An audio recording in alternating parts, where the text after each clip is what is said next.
All right, guys, welcome back to our YouTube channel. I am Chet Nichols, IFBB Pro, NPC Judge, Physique Coach, and my wife, Natalie, is here, who is also an IFBB Pro, NPC Judge, and Physique Coach, and got a special treat for you today. Got Dr. Peter. Now, let me make sure I pronounce this right. Is it Fitschen or Fitschen? Fitschen. Okay, good, because I tend to kind of mess up people's names all the time, and Sherry gets on to me about that. But anyway, you've got your PhD in nutritional sciences. You are a pro bodybuilder, and you've done, if I understand this right, 18 peer-reviewed publications. Is that about right? Yeah, I think it's like 20 or 21 now, but something like that, yeah. So coaching, doing scientific studies, you're a busy guy. So yeah, that even, more thrilled to have you here, take out time of your day to come and discuss things with us. But if you will, please give our viewers a little bit of background about, who you are, what got you started in this industry, and then we'll go into the topic of the day. Yeah, so I guess, I have been competing for quite a while. So I started lifting seriously probably in 2002 when I was in high school. I was about end of my sophomore year, going into my junior year.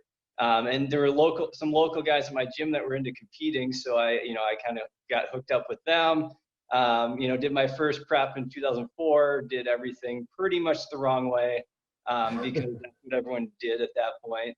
And I didn't look good. I needed more size. I wasn't lean enough. I pretty much just got crushed, but I was hooked, and 16 years later, here I am still doing it. And so, in the time in between there, I've dieted down 5 or 6 times now. In my life, I've competed in 10 shows. 10 shows. Won my National Pro card, did a couple National Pro shows, and then went to school for about 11 and a half years in there and got 3 degrees as well.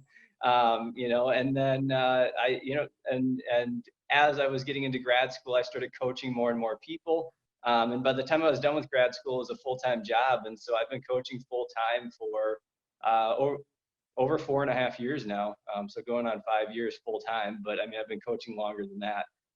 So yeah, right now, and then, right now, coaching is my primary job, although I did co-author a book last year with Cliff Wilson, Bodybuilding, the Complete Contest Prep Handbook. We got that right here, man. I'll brag, because as soon as I saw you put this out there, I went and ordered it that day. I absolutely love this book. Kind of a little background. We met you about 3-4 years ago at Lane's VIP camp, and extremely impressed right off the bat.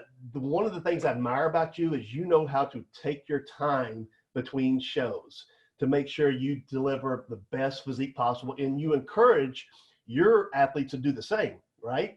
And that's what we're going to talk about today, because we get that question all the time about, when can I start prep? What do I need to do to start prep?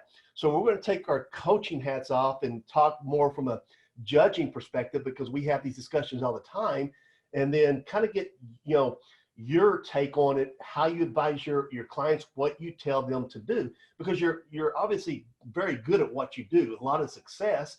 So we want other people to hear it from people such as yourself. So we're going to start with that. So right off the bat, one of your clients, or maybe a potential client, comes to you and says, okay, I want to do a show. Just finished prep. Yeah. Okay. What's that? They just finished prep. Just finished prep.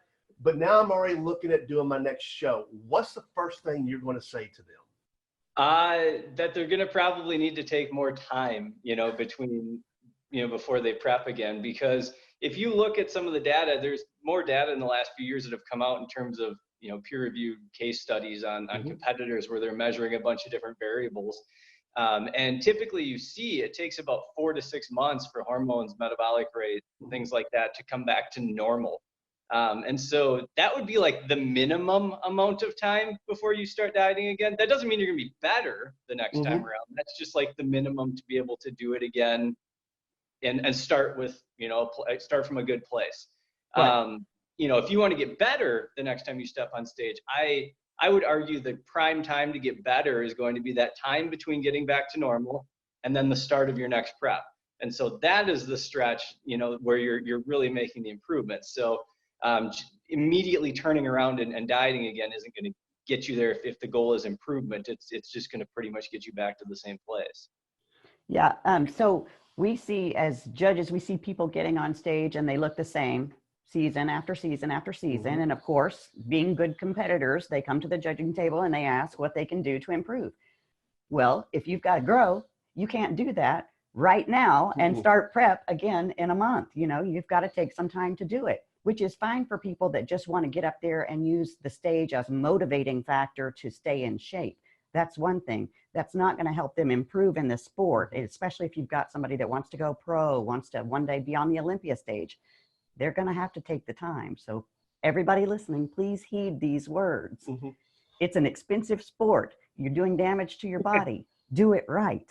Yeah. And, you know, and like you said, we see these people year after year, you know, show after show. And since we judge a lot in our region, we kind of get to know these people and stuff.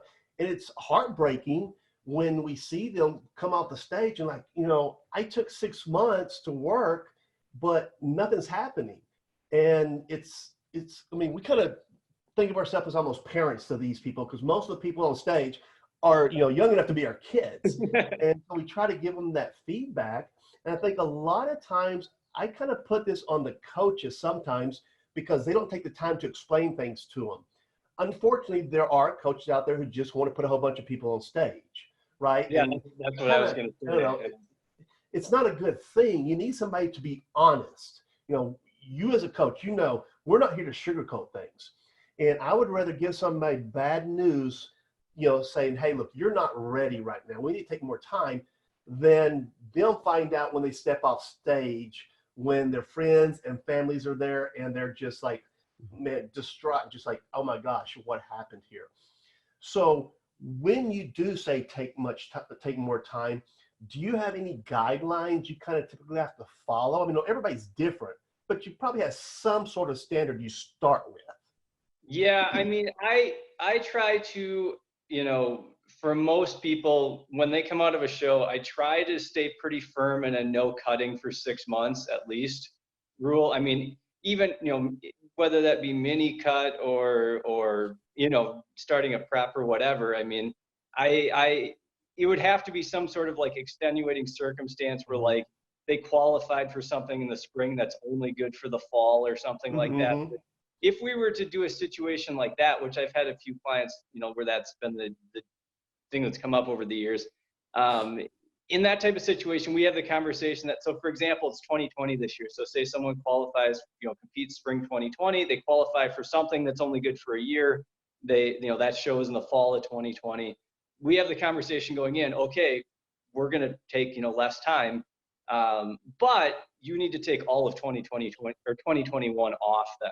Like you need to take a full year off before you consider getting back on stage, because you're going to be spending basically an entire year or most of that year in a deficit. Like you're going to be in you're going to dig a pretty deep hole by the time you're done that you're going to have to climb out of in terms of getting yourself back to normal before you can have another successful prep.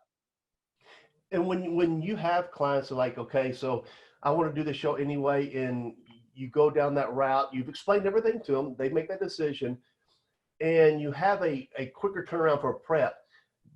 In your experience, isn't that prep going to be a little bit harder than the last time, because you're already starting in a little bit of a hole?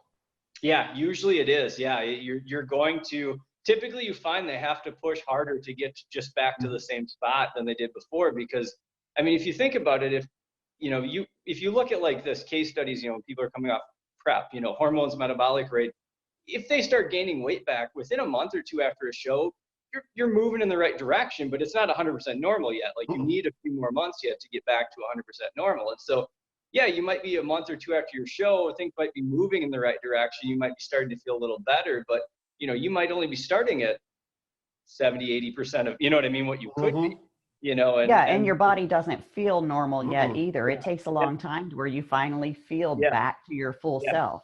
Well, and I think one thing that's also overlooked too is the psychological side of things. I mean, if you're always dieting, you know, that's super restrictive. And so I mean, you go where you got to go during prep, right? Like, so you're traveling, you bring food with you, you go to, events and you're eating out of Tupperware or whatever, because you're 4 weeks out from a show or, something like that.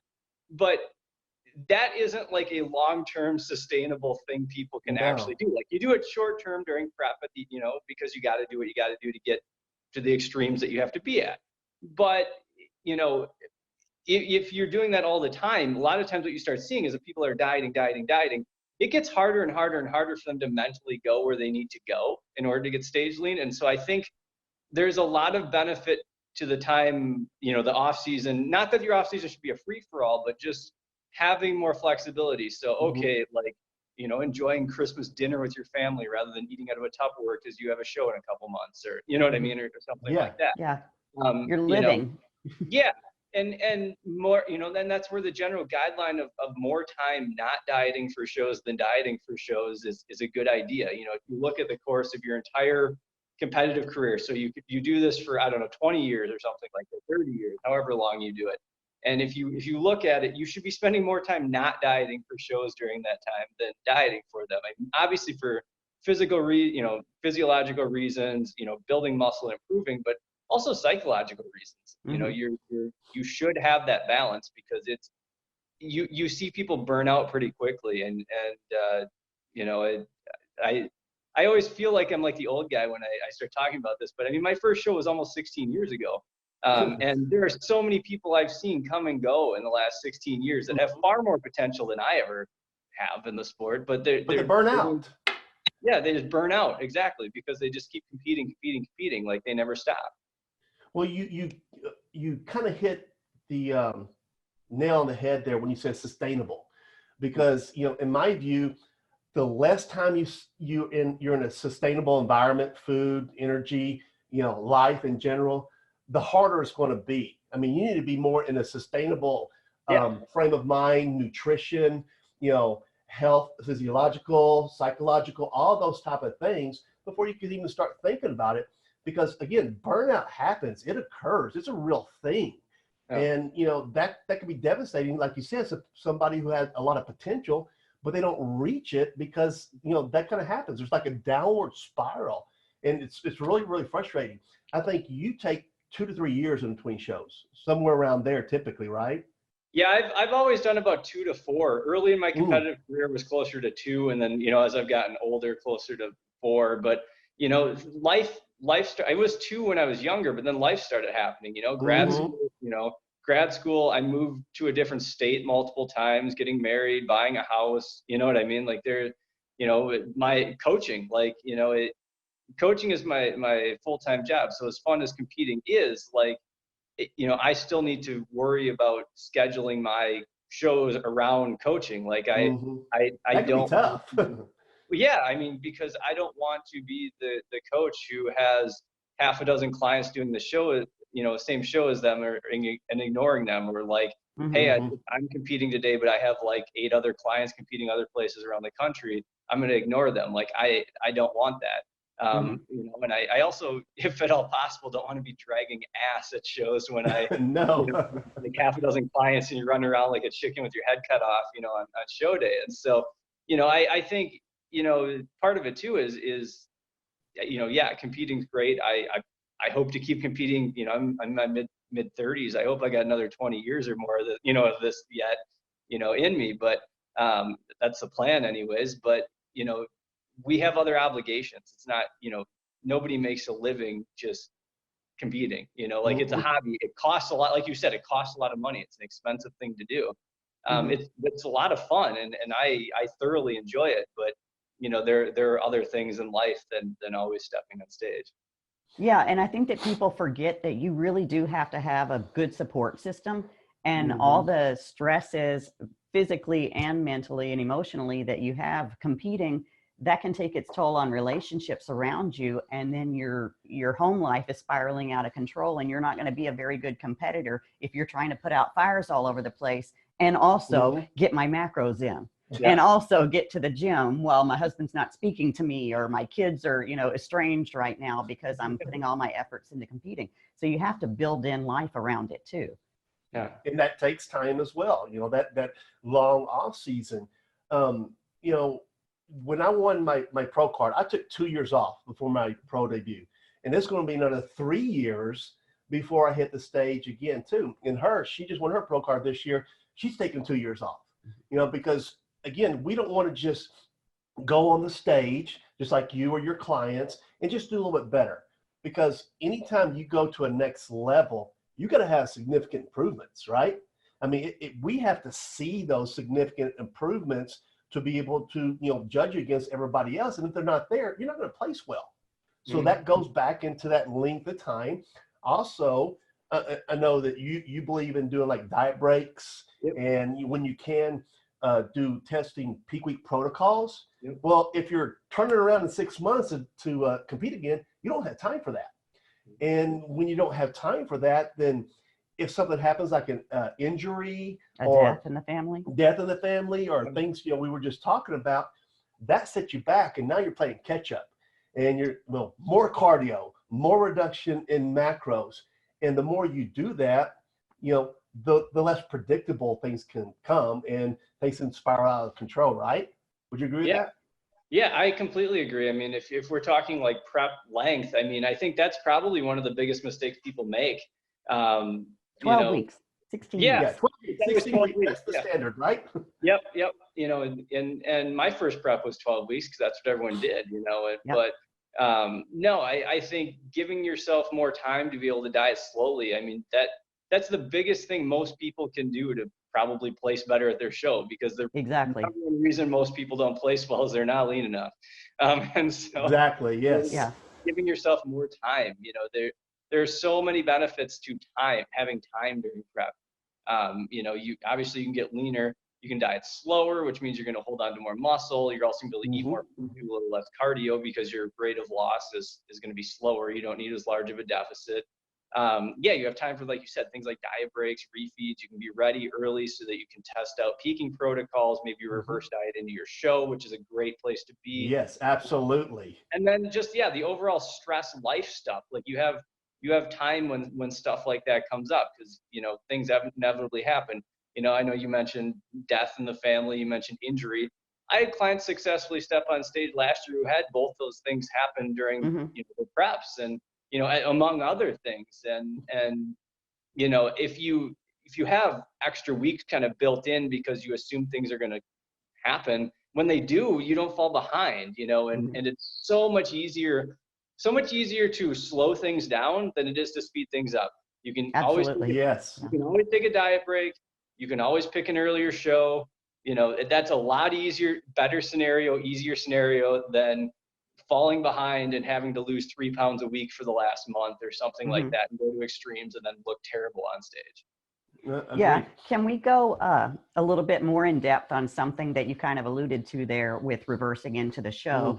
And that's the thing that I see so many people on the different like competitor Facebook groups and things, and they all are like so deathly afraid of peaking too early. Because that's a terrible thing. And you don't want to peak too early. You want to dive into that a little bit? Yeah, I mean, so I think, you know, I would say there's some partial truth to that, right? Like if I'm competing, because it's February, so like if I was competing in like June, I wouldn't want to be stage lean now, because if I was, I should be looking for February and March, you know, earlier shows. But you don't want to be stage lean for like 3-4 months. Like you don't want to be carrying on the amount of time you're dragging out stage lean. But if you can be ready, you know, 3-4 weeks early, like that is a great place to be, because that it's almost the aim, is it not? Oh, absolutely. Yeah. That would be another part of the reason why you want to give yourself more time than you think you need. I mean, if you could be ready 3-4 weeks early, you can start raising food up and reversing into your show. And a lot of times people tighten up. You know, you kind of maybe drop some of like the stress, you know, cortisol goes down some as your intake's going up, cardio's coming down. So a lot of times you'll see people tighten up a little bit even. They fill out a little more because you're having more carbs, more calories. You know, glycogen's a little fuller. And then you also have that time to test out, like, you know, peaking protocols. You know, if you're going to do something more aggressive, you know, that you think might work, you don't want to test, you don't want to do that on Not right before the show. No. So like if you're someone who's like, yeah, you know, you notice yourself, yeah, I tend to look better after my high carb day. Mm-hmm. And you think, well, what if I like had 1.5 or 2 times as many, you know, what if I doubled that? What if, you know, so I have a 300 carb, high carb day every week. What, you know, how would I look after 500 or 600 grams? Well, you probably want to test that out ahead of time. You don't want that to be the day before your show, because it might not be better. And so And better find it a few weeks before than those last few days. Yeah, and maybe you find out that you do 500 or 600 grams and you still look really tight and really good afterwards, and you have time yet, and you're like, well, maybe I should try a little more, and you try 7, and maybe that even turns out okay, or maybe it doesn't, you know, but you know ahead of time, you know. And so, you know, I had a couple of guys this year where I had a guy where I think we loaded him on 700 grams of carbs back-to-back days, you know, and he looked, it was like, that's where he looked great after it. And, boy, I wish I could do that. 700 grams of carbs. Wow. But we didn't do that blindly, you know. Sure, of course. I mean, strategic. Yeah, absolutely. Like we tested it out ahead of time. We would have been more conservative. Because I mean, that's always the you know, if you don't have time to test, because I always have people say, well, what if I don't have time to test? Well, in that case, pay attention to how you look around your refeeds. You know, typically you're going to know if you're someone who looks better the day after, maybe you look better 2 days after, maybe you look better the day before. Like you're just better off not, you know, you're not having one anywhere near your show. But at least that gives you some idea of like, hey, this may be the type of thing you know, the type of pattern the last week that might work well for you, and you can stay pretty conservative and not do anything too drastically different. But yeah, if you can have time to test, I mean, that's where you can test out all kinds of things and see what does or doesn't work, because ultimately that last week shouldn't be a guessing game. You know, it should be predictable. You should be doing, this is what I'm doing, I know this is how I'm going to respond. You know, for example, if you're someone who looks better 2 days after, 2 days, like you look worse the day after carbs, but 2 days later is like, you know, after a high carb day is the day you look best. That way, you know, like if you know that about yourself and you know, like you've tested that out, you know then that if you kind of set up your peaking protocol where Thursday is your highest high carb day for a Saturday show, you know you're going to look worse Friday, but it's okay because you know Saturday is going to be fine. You know what I mean? Like you're not going to have that freak out. You know what to expect. Yeah, I got to ask about that. What you're describing, that is that more like what I've heard the term soft load a little bit? Yeah, I'd probably say mid load, because because you'd be loading to like you'd be loading where your peak carb intake's like maybe Wednesday or Thursday if you're someone that looks better 2 or 3 days later, and then you kind of back off a little just to tighten back up. But yeah, so I mean, I've worked with several people where it just seems like 2 days later they look, not everyone's a little different. I mean, but I've worked with several people where 2 days later they looked better than you know, the day after. And so you just, you know, we've set it up so that Thursday is their highest carb day, Friday something a little more moderate, and then they look great Saturday.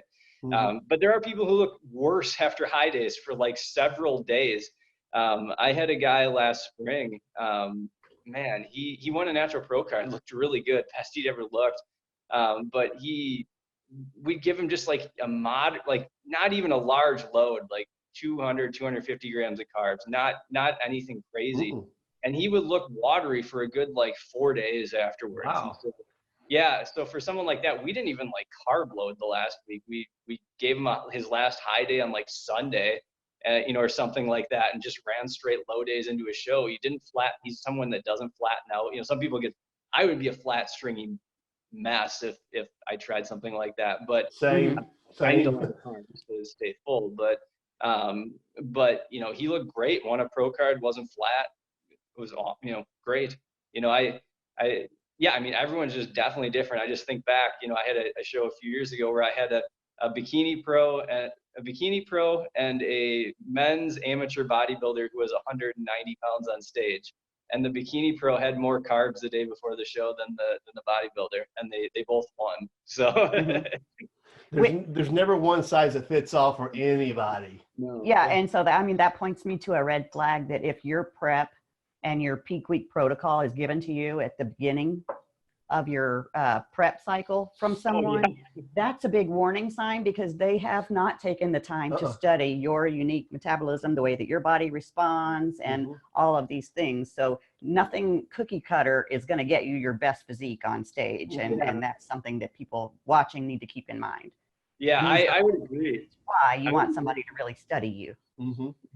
Yeah, and if you along the same lines, if you're doing like a 20-week prep or something, and your coach is telling you like what your food's going to be at 12 weeks out or 10 weeks out when you're 20 weeks out, that's an issue, because I don't. If you're 20 weeks out, I don't even know what your food's going to be at 19 weeks out, because we got to see how things go at 20 weeks out first, and then adjust if we need to. Yeah, when we're doing consultations with people, one of the things Chet always ends up saying, because you get those questions, well, what will I be like at, or, you know, what body fat am I going to be on? And his kind of a generic feedback to that is always, I don't have that crystal ball that some coaches seem to have, because I would be just guessing if I told you that. So being perfectly honest, we don't know. Let's find out. Yeah. And it can be helpful if they've prepped before, you know what I mean? Like you get some idea, but a lot of times, you know, that at least is helpful to give you a starting point or a ballpark. Like a baseline. Yeah, but you know, it still can be different, because a lot of times, you know, if you prep people and you're giving them refeeds and diet breaks along the way, and not shooting for as aggressive rates of loss and things like that, like their prep may not get as bad as the last time. Or on the other hand, if they got to be significantly leaner, maybe it has to get worse than the last time, you know, because they, you know, they needed to drop another 15 pounds. Go ahead. You have one thing? So I would just give a kind of an interpretation of what judges mean. If you've gotten feedback, and I'm talking to the competitors out there, if you've gotten feedback that you needed to come in more conditioned, or you weren't lean enough, or various phrases that we might say, most times what that you could interpret that to mean, you need to prep longer. You need to slow down and stop rushing to the stage. It will be there. Take the time that is needed for your body to lean out. Okay. Yeah. On that, the one of the things that we usually tell people is we don't like the show to decide our prep. We want our prep to decide a show. And, you know, we kind of at the end, we have like an end time frame to look at, but that's all it is. That's a goal. Frame. That's not a set. Hers, you know, it was the third show on her list before we put her on stage, because she had a rib injury. She couldn't even do much upper body weight for about 5 weeks. So, you know, but there was no stress. I'm going to miss this show. So what? I got the next one that's going to come up. Still wasn't quite ready. 3 weeks later, boom, you know, it worked out perfectly. You know, that type of mindset, and kind of what you alluded to, patience. You know, have the patience. The stage is always going to be there. And again, back with our judges' hats on, you know, we get to see a lot of these competitors, and we'll see them 2 or 3 weeks out looking really, really good. Through social media. You know, whatever. And even some local ones sometimes say, oh, okay, they're looking good, and then on show day, something happened. You know, don't know what it is. And they might see them 2 or 3 days later that they look great again, and have discussions with those people. You know, did you have diet breaks? Did you have test peak week protocols? And the common answer is, no, I just have my list and I followed it. You know, and it all this stuff boils down to this whole discussion that the advantages of peak week protocols, diet breaks, you know, delivering the best package on stage so we as judges can evaluate that appropriately. It all boils down to what? A good long prep to make significant improvements, to not rush and do it right. Would you agree with that? Yeah, absolutely. Yeah. I think that would, not rushing would fix the problem for a lot of the issues out there. And, you know, I think one thing also just with the longer prep, like we've kind of said the stress side of things, you know, keeping, you know, you didn't compete till your third show, because, and I do the same approach with clients, where we have, you know, a time, like we're going to compete sometime in the spring or summer. Here are some shows that you want to do. When, you know, if you're ready early, you know, we go to the earlier end of that range. You know, if you need more time, we go to the later end. You know, you pick shows based on when you're ready. But with the stress side of things, if you know, that obviously that helps with stress, because you're not falling behind and stressed out that you're behind and you got to, you know, do this and do that. But that can cause a lot of problems in prep. Yeah, it definitely can. And also just the enjoyability factor. You know, we talked about burnout, and you know, this should be something fun, right? People compete because they enjoy it. It should be, I mean, it's hard, and you don't always feel the greatest, even if you're doing things the smartest way possible. You might not feel great when you're super lean and food's not high, but you know, keeping prep more enjoyable, that's going to increase the likelihood that you keep competing, that you're going to do it again, and that's something, you know, you're going to stick with if you really want to. And I think that's important as well. Yeah. Anything else with that? No, I mean, yeah, you'll be able to push harder because you've got something in your tank. You're not completely drained, you know. So if out of this whole discussion, or maybe something we didn't tap on, if there's just one or two things you want the viewers to take away from in terms of, you know, when will I be ready to start prep, what would that be? If anything else, what would be one or two golden nuggets? So I would say minimum of 6 months after your last show, but obviously longer than that if you need to be making improvements. And that's to begin prep, correct? Not to step on stage. Yes, that's to begin. Make sure we have that. I know. I just want to make sure that they know that. Yeah, that is to begin prep. And then I think the other side of that is when you do start prep, give yourself more time than you think you need. Because we as we discussed, there's a whole host of benefits to doing that. Yeah. And can you think of any downside to taking a longer prep? I think if you go too slow, like, I mean, you could argue, like, so if someone has, you know, when we're talking like a slower rate of loss, you know, I'm referring to more like 0.5 to 1% of body weight roughly a week. So it's what we try to go by too. Yeah. 200-pound male dropping 1 to 2 pounds a week, 140-pound female dropping, you know, 1.2, you know, something like, something like that.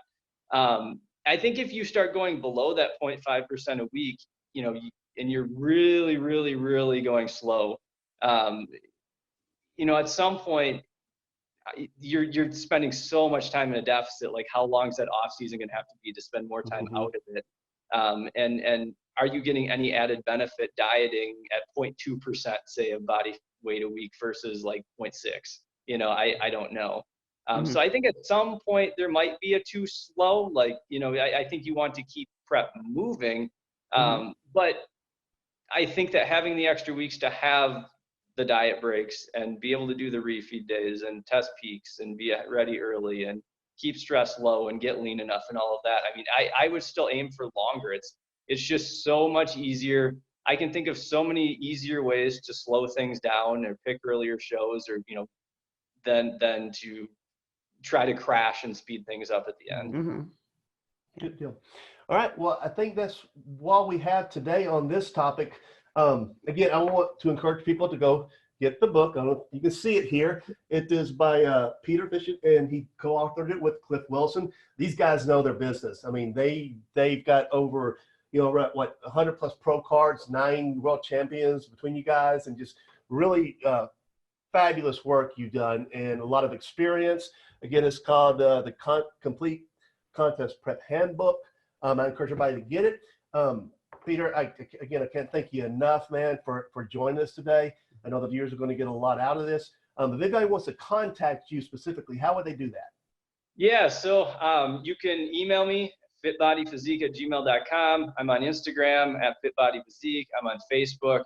My website's fitbodyphysique.com. Any of those would be a good way to reach out and contact me. Perfect. Awesome. Thank you. Thanks a lot, man. We appreciate it. And we'll get everybody else next time. Be sure to watch for the video that follows this.